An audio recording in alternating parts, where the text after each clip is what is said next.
Good morning students, myself Bharti Bagati, teacher UPS Arampura. हम पढ़ रहे हैं chapter the sun and the solar system. कल मैंने आपको पढ़ाया था फेजेस ऑफ मून। ठीक है, क्या पढ़ा था हमने कि हमें कभी फुल मून डे दिखता है, फिर हमें 15 डेज के बाद थोड़ा फिर वो कम होने लग जाता है। ठीक है, फिर हमें क्रीसेंट मून दिखता है। इसको बोलते हैं waning and waxing of moon, जो हमने कल पढ़ा था। आज हम पढ़ेंगे सोलर सिस्टम के बारे में। सोलर सिस्टम क्या होता है? सोलर सिस्टम क्या होता है? जो सन एंड जो उसके प्लैनेट्स है, ठीक है, कितने प्लैनेट्स है? 8 प्लैनेट्स है। पहले हमने पढ़ा था 9 प्लैनेट्स। कौन कौन सा? Mercury, Venus, Earth, Mars, Jupiter, Saturn, Uranus, Neptune और प्लेटो था।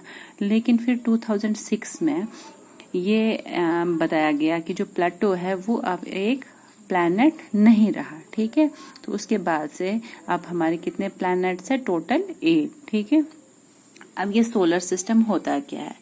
लिखा है the sun and the celestial bodies.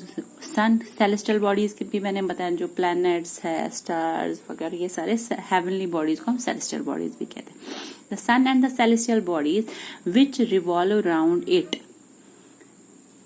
सन और जो सेलेस्टियल बॉडीज इसके इर्द गिर्द घूमती है। किसके इर्द? जो सारे प्लैनेट्स है वो किसके इर्द गिर्द घूमते हैं? सन के।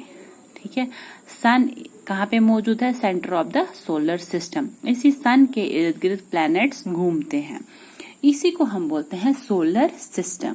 ठीक है, it consists of large number of bodies such as planets, comets, asteroids and meteors. कहते हैं इसमें क्या क्या आता है सोलर सिस्टम में? इसमें प्लैनेट्स तो आते ही हैं, कॉमेट्स भी आते हैं, एस्ट्रॉइड्स भी आते हैं और मीटियोर्स भी आते हैं। The gravitational attraction between the sun and these objects keep them revolving round it. कहते हैं ग्रेविटेशनल अट्रैक्शन जो सन और ये प्लैनेट्स के बीच में है, इसकी वजह से ये इसके इर्द गिर्द घूमते हैं। द अर्थ आपको पता है किसके इर्द गिर्द घूमती है? सन के इर्द गिर्द। It is a member of the solar system. कहते हैं ये जो अर्थ है ये एक हिस्सा है किसका? सोलर सिस्टम का। और अर्थ क्या है? एक प्लैनेट है। इसके अलावा और भी 7 प्लैनेट है, ठीक है, जो सन के इर्द गिर्द घूमते हैं। और वो planets, the 8 planets in their order of distance from the sun are Mercury, जैसे मैं आपको पिक्चर में दिखा रही हूँ, मरकरी, उसके बाद मरकरी, फिर वीनस, फिर अर्थ, फिर मार्स, फिर जुपिटर, देन सैटर्न, उसके बाद यूरेनस, उसके बाद नेपट्टून। ठीक है, तो ये क्या है? इनकी अपनी एक जगह है। ये नहीं है कि सन के बाद पहले मार्स आएगा, नहीं, सन के नजदीक कौन सा प्लैनेट है? मरकरी, उसके बाद वीनस, उसके बाद अर्थ, यानी कि 3rd नंबर पे अर्थ आता है। ठीक है, तो समझ में आता है। नियरेस्ट कौन है? मरकरी, और सबसे लास्ट में कौन सा प्लैनेट है? नेपट्टून। तो जो सन है, अब हम सन के बारे में पढ़ेंगे। सन क्या है? The sun is the nearest star from us. जो सन क्या है? वो भी एक स्टार है। क्या है? सन एक स्टार। और अर्थ क्या है? प्लैनेट। ये याद रखिएगा, ये कभी क्वेश्चन आता है।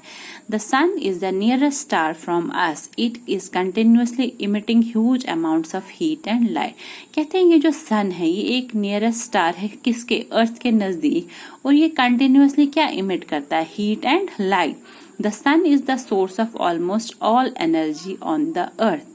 कि जितनी भी एनर्जी है किस पे? अर्थ पे। वो कौन है उसका सोर्स? सन। ठीक है, जैसे हीट एनर्जी और लाइट एनर्जी हमें कहाँ से मिलती है? सन से। In fact the sun is the main source of heat and light for all the planet. यानी कि ये जो सन है ये मेन सोर्स है हीट एंड लाइट का। किसका? For all the planet. समझ में आया? अब प्लैनेट्स क्या चीज है? Planets look like star but they do not have light of their own. कहते जो प्लैनेट्स है ये स्टार की तरह दिखते हैं, लेकिन इनके पास अपनी लाइट नहीं होती है। दे merely reflect the sunlight that falls on them. ये क्या रिफ्लेक्ट करते हैं? जो सनलाइट इन पे पड़ती है ये वही रिफ्लेक्ट करती है। The simplest method of identifying planets from star is that stars twinkle. अब हम कैसे डिफरेंशिएट करेंगे स्टार और किसको? प्लैनेट को। जो स्टार्स होते हैं वो ट्विंकल करते हैं, वेयर प्लैनेट्स डू नॉट। लेकिन जो प्लैनेट्स है वो ट्विंकल नहीं करते हैं। Planets keep changing their position with respect to the star. कहते हैं ये जो प्लैनेट्स ये पोजीशन अपनी चेंज करती है किसके हिसाब से? स्टार के साथ। A planet has a definite path in which it revolves around the sun. कहते हैं प्लैनेट का एक डेफिनेट पाथ होता है जिसपे वो क्या करती है, रिवॉल्व कर, उस पाथ को हम बोलते हैं orbit. The time taken by a planet to complete one revolution is called its period of revolution. कि एक चक्कर लगाने में किसके इर्द गिर्द, सन के, वो उसको हम बोल सकते हैं period of revolution. The period of revolution increases as the distance of the planet increases from the sun. ये मैंने बताया. ये जो लाइनें दी गई है ये इन प्लैनेट्स का ऑर्बिट है, यानी कि हर एक प्लैनेट अपने ऑर्बिट में घूमता है. ये यहाँ से छलांग कर कर यहाँ पे नहीं आ सकता इसके ऑर्बिट, ये खाली अपने ऑर्बिट में ही घूमेगा. ठीक है. और ये जब पूरा एक राउंड, इसको बोलते हैं, क्या बोलते हैं, अभी मैंने बताया पीरियड ऑफ रेवोल्यूशन. समझ में आया. आज हम इतना ही पढ़ेंगे, पीरियड ऑफ रेवोल्यूशन. तो हमने आज क्या पढ़ा, हमने पढ़ा जो सोलर सिस्टम है वो किससे बनता है, the sun and the celestial body. इसमें मीटियोर्स आते हैं, कमेट्स, प्लैनेट्स, ये सब उसमें आते हैं. वो हो गया इसका सोलर सिस्टम में आते हैं. और ये जो ग्रेविटेशनल अट्रैक्शन की वजह से between the sun and this objection ये रिवॉल्व करते हैं. ठीक है. जो सन होता है, ठीक है, ये एक ही, यानी कि अपने सेंटर पे घूमता है. ठीक है. ये इसकी पोजीशन फिक्स्ड है. अगर ये यहाँ पे है, यहीं पे चक्कर काटेगा, ये इधर उधर नहीं घूमेगा, ये अपनी पोजीशन. बाकी जो प्लैनेट्स है ये इसके इर्द गिर्द घूमते हैं और ये रिवॉल्व करते हैं किसके इर्द गिर्द, सन के, लेकिन अपने ऑर्बिट में, अपने ऑर्बिट में. इनके हर किसी प्लैनेट का अपना अपना ऑर्बिट है जहां पे वो सन के इर्द क्या कर सकता है, चक्कर लगा सकता है. ठीक है. और कितने प्लैनेट्स है, 8 प्लैनेट. कौन कौन से, sun, Mercury, Venus, Earth, Mars, Jupiter, Saturn, Uranus, Neptune. पहले 9 थे, अब 8 ही हैं. सन क्या है, एक स्टार है और सन की अपनी लाइट है, हीट एंड लाइट है. और ये क्या है, मेन सोर्स है किसका, heat and light for all the planets. शाबाश. और जो प्लैनेट है वो स्टार की तरह दिखते हैं, लेकिन वो स्टार नहीं होते हैं. उनके पास अपनी लाइट नहीं, वो क्या रिफ्लेक्ट करते हैं, जो सन उनको लाइट देता है वो वही रिफ्लेक्ट करते हैं. और जो स्टार्स होते हैं, सॉरी प्लैनेट्स होते हैं, वो ट्विंकल नहीं करते हैं.